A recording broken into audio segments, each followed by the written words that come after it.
Welcome to Football Night in South Florida Overtime, my friends. I am Emerson Lazia. To my left, the newest member of the ESPN 106.3 on WPTV team, Miss Maria Martin, Eminem in the house. Thanks, Emerson. I'm finally glad to be up here talking high school football. I've been in and around it a little bit now, so I'm kind of getting used to it. And Yes, I'm seriously. excited. You've done enough run-throughs, right? That's true. You're ready to go. Yeah, exactly. You're ready to get the good time started. I don't blame you. So after a 4-6 campaign a year ago, Boca Raton flying high after week 1.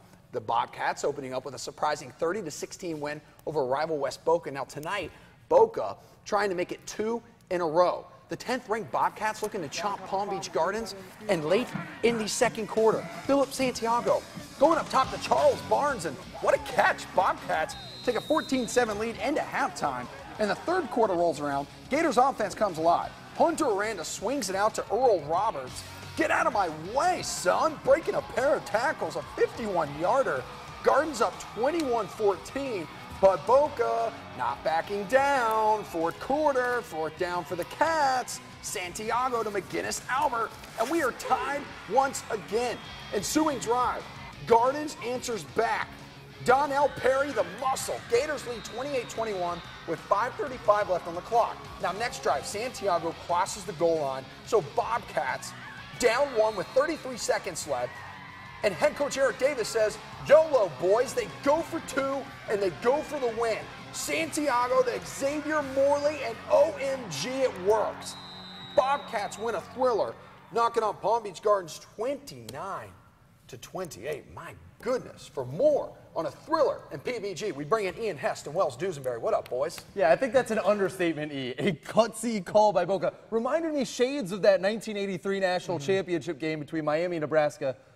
Okay, maybe that's a bit of an overstatement, but definitely it pays off this time. And a big win for the Bobcats. Dews, you were there. Take us through that ending and what happened towards the last drive of that game. It was remarkable, you know, this game for Boca Raton, and such an incredible statement. And first, you go back a week ago, you really have to hit on that 30-16 win over West Boca. So the question was, is Boca Raton for real? Are they a real team? And you look in here, they've got some playmakers out wide. Charles Barnes, that's a heck of a catch in front of, that's going to be a Division I DB at safety. And then they came back consistently in this game. Every time it looked like Boca Raton was going to maybe Palm Beach Gardens is going to pull away. But then you go down here, they converted a 4th down. They scored a touchdown here. They sent the extra point unit onto the field. A timeout was called, and then Eric Davis said, you know what, let's go for 2. They bring the offense back on the field. And Santiago finding Xavier Morley. That was an unbelievable moment there, and you can see it right there. Just the distraught look on the Gardens' face there. And Boca Raton, how sky high they are after that. And that's something that can really carry you over into a season when you have that thrilling type win. And you look at Eric Davis saying, I've got confidence in my team. We're going to go for the win, you know.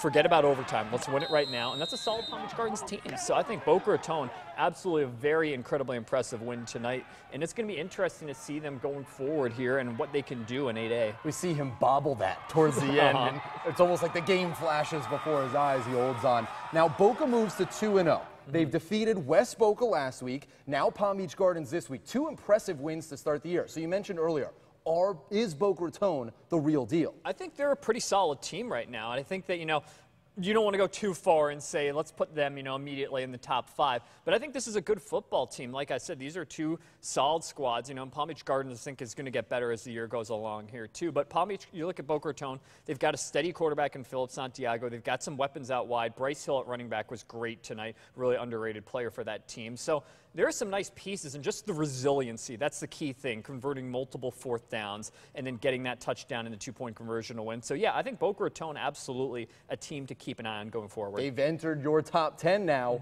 We'll see if they can rise, guys.